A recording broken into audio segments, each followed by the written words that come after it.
the delivery. Within first 24 hours, either the previous fever is continuing, that is a separate thing. Generally, puerperal pyrexia starts after the first 24 hours. There is slight physiological rise in the temperature first 24 hours. That may be due to stress, that may be due to anxiety, that may be due to some other reasons. That can be the so, so now what is the puerperal sepsis? Puerperal pyrexia cause can be many. We already discussed that can breast can be the cause, lung infection can be cause, abdominal infection can be the cause. Now what is the sepsis? Sepsis is defined as the infection plus systemic manifestation of that infection. Most common of site of sepsis in our gynae of cases, in a case of puerperium is the genital tract. If there is a case of puerperal pyrexia in these patients of the puerperium, you have to think about the any infection in the genital tract first, and you should go for examination in that case. Until proven otherwise, you should think about the genital tract infection. Puerperal sepsis generally occur in 1 to 8% of vaginal delivery, but it is more common in case of cesarean delivery because there we are inducing a large incision.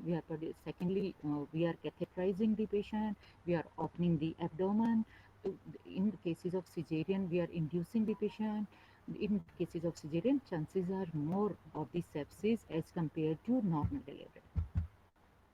Now, what is the pathogenicity? We know there are so many bacteria in the vaginal flora normally lying, but they are dormant if you are conducting the delivery or cesarean under aseptic condition. But there are the various factors during cesarean or delivery, and if these are the factors present, plus secondly, if you are conducting under aseptic condition, you are not taking proper care, then chances of sepsis are more. You know, cervicovaginal mucous membrane damage in the normal delivery.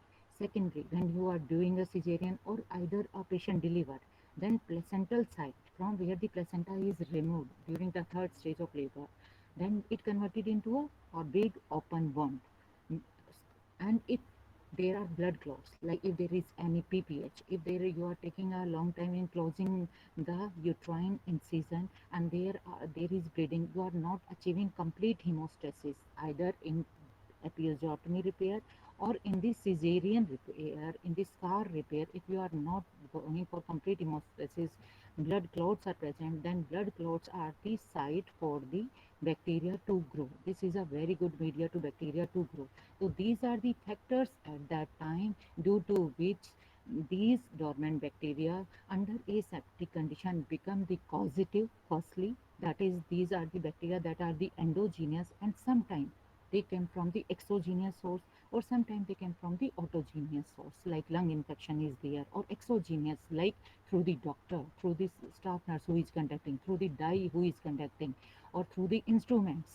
These are the sources, and these inoculate in this site, in the north. If there are many cervical tear, vaginal tear, or at the surgical site, they inoculate themselves and they multiply, start multiplying there. So this is the normal vaginal flora. These are the bacteria which are normally lying. These bacteria lying dormant, harmless, but under aseptic. But if you are not maintaining proper aseptic condition, then these flora become active. Okay, and if your patient is no compromise, if patient is diabetic, then it become active. So we know Strep aureus, Streptococcus, E. coli bacteria. This is the normal vaginal flora, and some of these become causative, and some causative organisms come from the exogenous sources. Streptococcus hemolyticus group A and Streptococcus hemolyticus group B. These causes mainly these are the main causative organism for puerperal sepsis. Other bacteria, many anaerobes, Streptococcus, Bacteroides, Clostridia, and most of infection in the cause for puerperal sepsis. Most of the infection are generally polymicrobial, gram positive, gram negative, multiple bacteria. These are the polymicrobial organisms. Now, what are the predisposing factors? We already discussed in the previous class also. We are just again revising, and some factors we are adding. If patient is malnourished outside, patient are anemic, which is very much common. In Haryana, 50% prevalence of the anemia is there.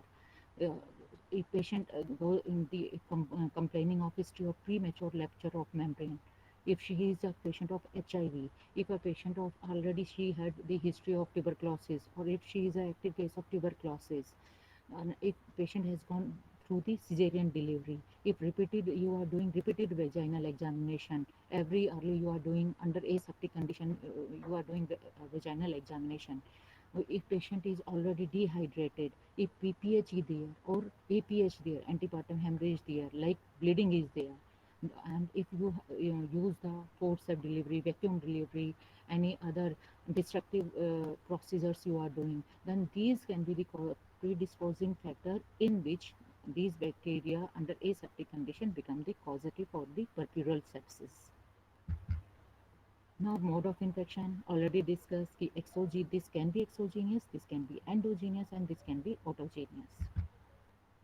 Puerperal sensing, what it leads to commonly. Firstly, it leads to it go from the cervix vagina. If it start moving from the vaginal side, then it lead to goes into the decidual layer of the uterus, that is the endometrium. Then it lead to endometritis, inflammation there. And if this from endometritis, if infection is going, inflammation is going into myometrium, then it is endomyometritis. And from myometrium, it goes outside of the uterus in the parametrium side way, broad ligament towards, then it is endoparametritis. And all this leads to in the parametritis, then start the cellulitis. All this lead to pelvic cellulitis. Now, clinical feature. What clinical feature we come to? If an infection is local, like infection is the episiotomy site. If infection is at the cervical tear, if there is infection in the vagina, or either the infection goes to the uterus, or either the infection goes to the whole of the peritoneum, then clinical feature are somewhat different. Like we are moving from mild to the aggressive level. If there is slight local, if infection is there, it means slight rise of temperature. There is the edema at the episiotomy side will be, you will found edema at the episiotomy side will be red, swollen, and patient will complain of increased temperature, complain of generalized malaise, she will complain of dehydration, she will complain of headache. And if there is the hematoma or site is swollen, it become infective, then there can be pus discharge. Episiotomy, there can be burst of the episiotomy site. There is the all the sutures which you use for the episiotomy site for stitching it. Then there is the if infection is there, any blood collection is there, then there is the burst of the episiotomy site is there.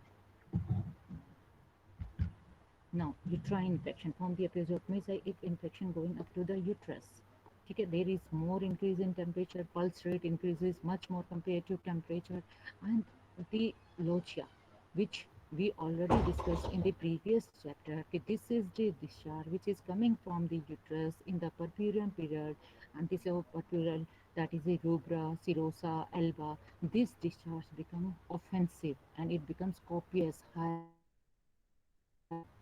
much amount, excessive amount, and offensive.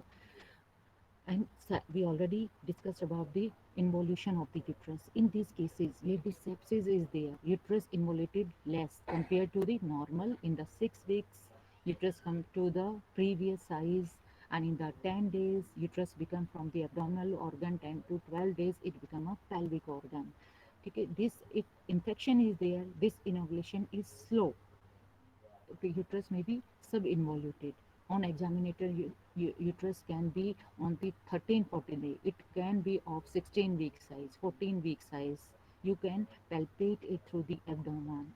It it is subinvoluted plus tense and tenderness would be there. And on the if you do the PV examination of the, then uterus is softer because inflammation is there instead of firm, like at the in puerperian period when the patient is breastfeeding her baby, then slowly involution start and uterus become the small size as well as firm. While if the inflammation is there, then it becomes softer. Collection can be there, first collection can be there. There may be other associated infection like with endometriosis, the episiotomy wound can be already burst. So infection can be in the vagina, cervix, in the perineum, in the rectal area. This can be the infection, and secondly, infection can be in the uterus that leading towards the lower. Like if a patient had delivered normally, then infection can be episiotomicide. If a patient has gone through cesarean section, it means patient having the infection in the uterus as well as the abdominal scar. Abdominal scar is tender in those cases.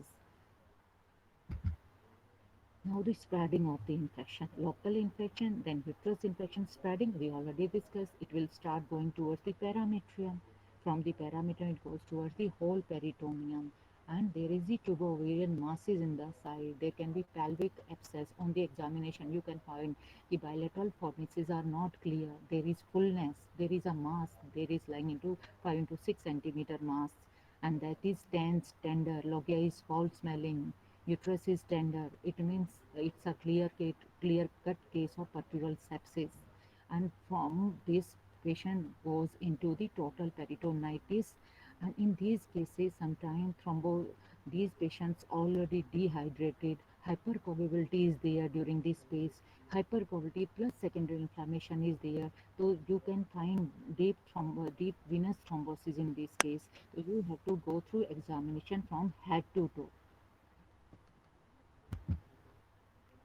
Now, parametritis generally we are finding it in the 7 to 10 days. These cases much more common coming for earlier slight rise of temperature. Patients start feeling the malaise. If infection goes up to the uterus, then it's a clear case of peritoneal sepsis. These patients are commonly coming up between the 5 to 10 days, and they complaining of abdominal pain, they complaining of fever, they complaining of any malaise. And if you go through the examination, then you will found out uterus is tender, and you will get tenderness on the sites of hypogastria. Pelvic peritonitis, same. From the parametritis, it goes into the peritoneum, and it leads to the peritonitis. In the whole of the peritoneum become inflammatory, and there is increased rise of temperature in these patient complaining of increased abdominal pain. Muscle guarding can be there, and the vaginal examination, if when we do cervical motion, tenderness can be present. Patient complaining of fever as well as vomiting. These patients have peritonitis, complaining of fever, vomiting, distension. These can present as a paralytic. These patients can present as a paralytic ileus. They complaining of continuous abdominal pain. They look very dehydrated. Hypotension can be there. And if patient goes into the septic shock, then it's not necessary that there is rise of temperature, there is increased discharge. No, these patients can present as decreased temperature, increased pulse rate, and lochia can be scanty due to there can be any obstruction like lochia is already collected, or when the inflammatory phase goes into the shock phase, then already copious amount of lochia which is was already, then after the antibiotic it can become the small, or already due to 7 to 10 days lochia amount can be decreased, that can be scanned. But generally when the case start developing the sepsis, then there is the offensive and copious amount of the lochia.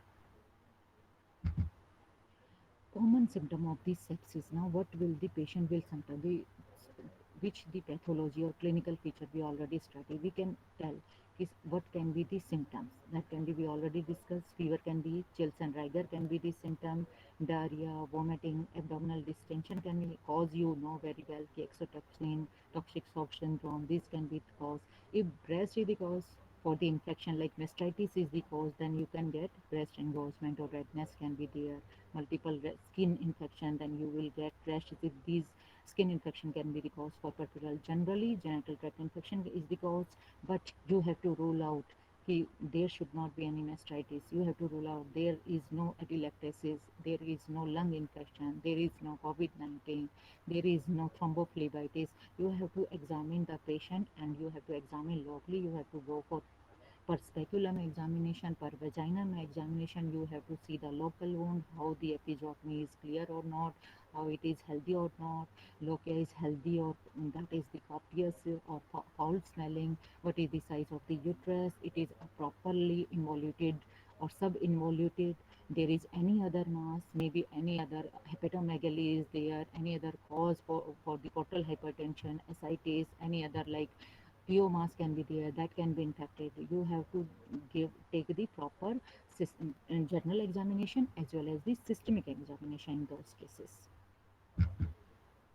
Now coming to wound infection can be local episiotomy, can be infected, and discharge can be like serosinosis, or there can be pus discharge.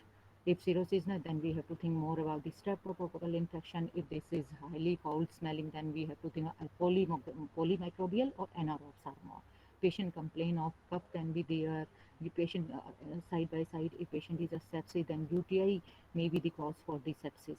Secondly, UTI symptom, urinary infection can be present with as a comorbidity, or it can be the cause for the puerperal pyrexia.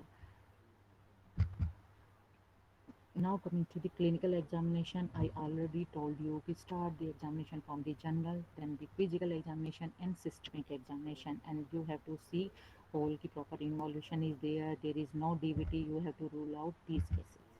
Now coming to what investigation. A patient is coming to a case of puerperal sepsis. You examine the patient. Now what investigation you have to go through in these cases. When you are doing per speculum, per vaginal examination in these cases, you have to take high vaginal or cervical swabs, and you have to take these swabs and you have to send this swab for the culture. Side by side you start the antibiotic. If you are suspecting clinically that this is a case of puerperal sepsis, foul smell is there, lochia scotia, then you start the antibiotic, and you already take the sample and send it to the lab, and don't wait for the lab report. Start antibiotic in these cases so that these species of the sepsis doesn't go into septic shock. If take the sample, urine sample, you have to take the midstream sample, clean gun sample, so that other no, there will be no other abnormalities, and you can clear cut get a urine culture report, and send the patient hemoglobin, TLC, platelet count. Like if a patient of septic shock, it means TLC will be more, platelet count is reduced. And in some time, in our cases, as where the area where the malaria is very common, where tuberculosis is very common, then in these cases for tuberculosis to rule out, like this can be the case of tuberculosis antenatal, now it is more progressive. In puerperal period, you have to rule out tuberculosis by chest x-ray, by the history, family history, personal history, and you have to go for the checking of malarial parasite in these cases, and you have to take the sample of blood culture to rule out the patient is not in septic shock. Any other cause can be there for the infection. If you are suspecting any mass like uterus is subinvoluntary and you are certain lochia is foul smelling, you are suspecting that some placental part is already lying in the uterus, patient is complaining of bleeding, then you can rule out, you can firstly go for PV examination. You can found retained product, you can palpate through this, like retained product are present at the cervix, in the vagina, or they are in the uterus. If they are lying high up in the uterus and you are suspecting it but you are not palpating it, then you can go for the ultrasound examination. In these cases, you can through the ultrasound you can make out if whether there is any perforation, there is no perforation, whether there are RPOC present or not, or any other collection in the uterus, or whether any TO mass is there. Through you can confirm your finding which you are suspecting clinically, then you can go for the ultrasound information for the confirmation plus additional information from the ultrasound, which you can use it. Like if there is any abscess, you can drain it. If any RPOC retained products are there, you can extract out or you can evacuate the products. And in these cases, it's like patient is going from the sepsis towards septic shock, or either there is the peritonitis is there. You are thinking you have to go for the laparotomy, then you have to go for the other sampling like blood urea, sodium electrolytes. In these cases, if patient is sick and you are suspecting the laparotomy have to be done or hysterectomy have to be done, then other investigations like if required, then CT can be done in these cases. And if patient is a case of septic shock, like she is coming in the shock, she is not maintaining her BP. Mean systolic BP should be above 65. If she is not maintaining mean BP that is 65, then you have to go. Patient is dehydrated, patient is cool, calming, like in tachycardia is there, respiratory rate is more than 22. Then in these cases, you also take the serum lactate level. It tells about the what's the status of the perfusion. Now, what prophylaxis? We are discussing today peripheral sepsis case. So, to prevent this sepsis, what prophylaxis you can take during the antenatal period, intranatal period, or in the purpurine period? How you can prevent this by using this prophylaxis? Firstly, improve the nutritional status. Most of the cases of peripheral sepsis are generally anemic. So, this nutritional status can be raised during the antenatal period. Always go for the screening of the anemia in the first trimester at 24 to 28 weeks and 36 weeks. If patient is anemic, then start iron at that time. Instead of prophylactic, you have to give the therapeutic dose also in those cases, not only prophylactic dose. Uh, then secondly, if you any septic focus is there, like tonsillitis is there, any skin infection is there, then you have to treat that septic focus. And in a case, if you are suspect, in these cases, you have to go for screening of group B streptococcal, like universal screening of group B streptococcal in during the antenatal period is advisable in high risk patient. Like what are high risk patient? Patient giving the history of previous many preterm labor pain. In the previous, she was giving the history of premature rupture of membrane.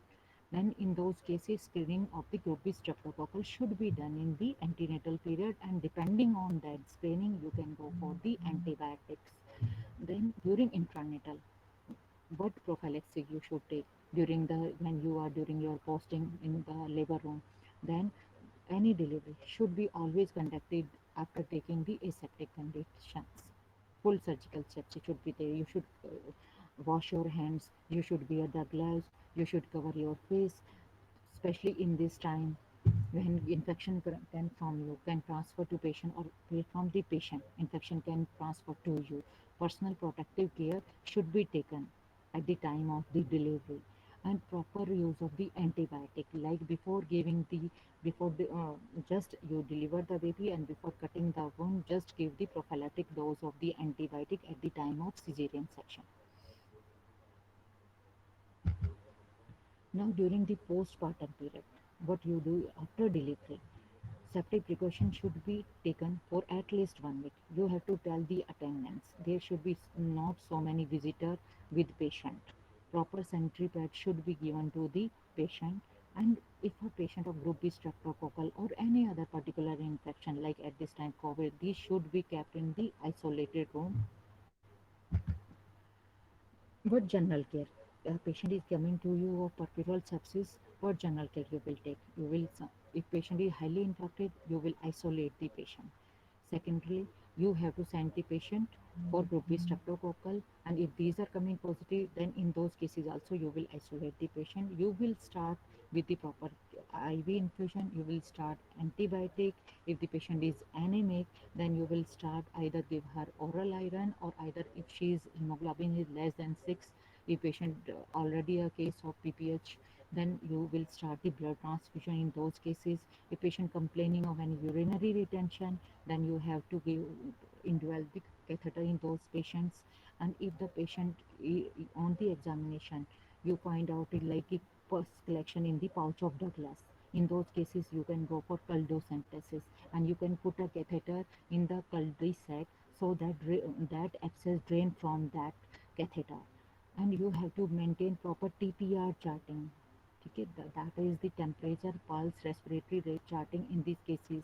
And you have to mention what's about the loci in those cases, that was foul smelling or not. And you have to make proper intake and output chart, so that you can make the clear cut picture whether your patient is responding to your treatment, or patient is getting sick, that patient is going towards the septic shock. Now, what antibiotic you should use? Basically, in the investigation, we discussed to take the samples. After taking the sample, you should start the antibiotic instead of waiting for the culture report. What antibiotic we are saying is most of the infection are polymicrobial. Then we have to cover gram positive, gram negative, as well as anaerobes. To start the antibiotic, gentamicin and clindamycin, as well as the metronidazole, that will cover gram negative, gram positive, even clindamycin cover the MRCAs, that is methicillin resistant streptococcal infections, and metronidazole for the NROps we are going. We have to start the antibiotic and we have to continue the antibiotic up to 7 days if the patient is responding. If the patient is not responding or you are getting a different report in the culture, which you already take the swab culture, any urine culture, you are getting the report if this bacteria is resistant to these antibiotic, then you have to shift the antibiotic to other higher grade like the piperacillin, tazobactam. But basically, you should start with the simple antibiotic but that should be broad spectrum. That should cover all gram negative, gram positive as well as NROps. If that patient is not responding or your report is different, then shift the patient to higher level of the antibiotics. Surgical treatment. What you will do in this patient, like episiotomy is already burst, then what you will do? Few sutures which are closed, you have to remove those sutures so that pus can drain from that side. Now your episiotomy is open. If your episiotomy is healthy, then you can restitch it. But in these cases where episiotomy is not healthy, then don't restitch it because it will again reopen. Then in these cases you have to just clear the wound, you have to debride the wound, you have to advise the, you have to take 6 bath, advise 6 bath to the patient and do the proper dressing of that area. And if when the infection control, then you can go for secondary suturing. If on the ultrasound you are getting retained product, or if on your clinical examination retained product are there, then suction evacuation should be done under antibiotic coverage. If DVT is there, go for the treatment of the DVT. That is, heparin should be started in those cases. Now, if pelvic abscess is there on your examination or ultrasound, then you can drain the pelvic as a colpotomy. Just hold the posterior lip of the cervix with your Valsalem, and in the you are getting the cul-de-sac. In the cul-de-sac, make a incision. Then this is the colpotomy, and through this incision, you can drain out the abscess because the collection point of your peritoneum, mostly pouch of Douglas, most dependent portion, then you generally abscesses are collected there. If any wound dehiscence is there, like episiotomy wound or cesarean scar wound, this is the abdominal wound, like vertical scar or transverse scar by which you did the cesarean section, then scrape the wound, debride the necrotic tissue, and if the wound is clear, then resuture. Otherwise, leave it for the, if infected, then till the your culture, you are getting a sterile culture, left the wound by the healing for secondary intention. If your wound swab culture is clear cut sterile, or if your there is your wound is clear cut, that is very clean, then you can resuture it. Laparotomy. Yes, what are the cases in which you have to go for laparotomy? Like if your patient of peritonitis, peripheral sepsis, which is went into the peritonitis, then if that is not responding for your these antibiotics, in these cases you have to think about the laparotomy. Secondly, if you are suspecting some case delivered by the dye, or some evacuation done by the dye, or some evacuation not done by a proper medical personnel, not taken the proper care, you are suspecting the perforation is there, uterine rupture is there, in these cases we have to go for laparotomy. If you are suspecting a good collection of the pus in the peritoneum, then you have to go for the laparotomy. You have to wash the abdomen, you have to remove the source which is causing the sepsis. So what task to be performed if a patient is coming of severe sepsis to you? What you have to do? You have to obtain the culture and you have to start the antibiotic. In a case of sepsis, we discuss this point. Then antibiotics should be started within the 1 hour, and if a patient of septic shock, then measure the serum lactate level. Through the serum lactate, we can make out how much perfusion that patient require, how much crystalloid we have to give, how you will maintain the blood pressure. In the event, you have to deliver around 20 ml per kg. If a patient of 50 kg, it means you have to give 500 ml of solution of ringer lactate so that she can maintain her blood pressure mean pressure above 65. If she is not able to maintain her pressure, then you have to add the vasopressor. What are the vasopressor? We are either dopamine, and if that is not responding with that, then epinephrine, adrenaline or non-adrenaline. You have to start so that she can maintain her pressure above 65 mg basic. Now, these are the cases of sepsis or septic shock. Now, how you will decide if these patients should go to ICU? If in the cardiovascular, if continuous hypotension is there or your serum lactate level not coming down less than 4, then this multiple fluid resuscitation or by adding vasopressor, if patient is not maintaining the BP, then you have to shift the patient to ICU. If chest are not clear, you are suspecting ARDS, you are suspecting pulmonary edema, multiple cracks are there, just no, there is no vesicular breathing, added sounds are there, and you are suspecting this is a case of pulmonary edema, this is a sick case, then you have to shift this patient for the ICU so that she can get mechanical ventilation there. Secondly, if these patients are going into the renal failure slowly, so if blood urea is increased, serum creatinine is increased, so serum creatinine the marker we are taking for shifting the patient to ICU. Generally, a SOFA score is used, and you have to make the what is the that score is coming, and a particular level like about 2, you have to shift the patient to ICU. If a patient is neurologically, like a patient of septic shock, generally mental status is altered in those cases because this is a multi-organ disease. Septic shock is a multi-organ disease failure. In those cases, you have to shift the patient. Thanks, your class is completed. In the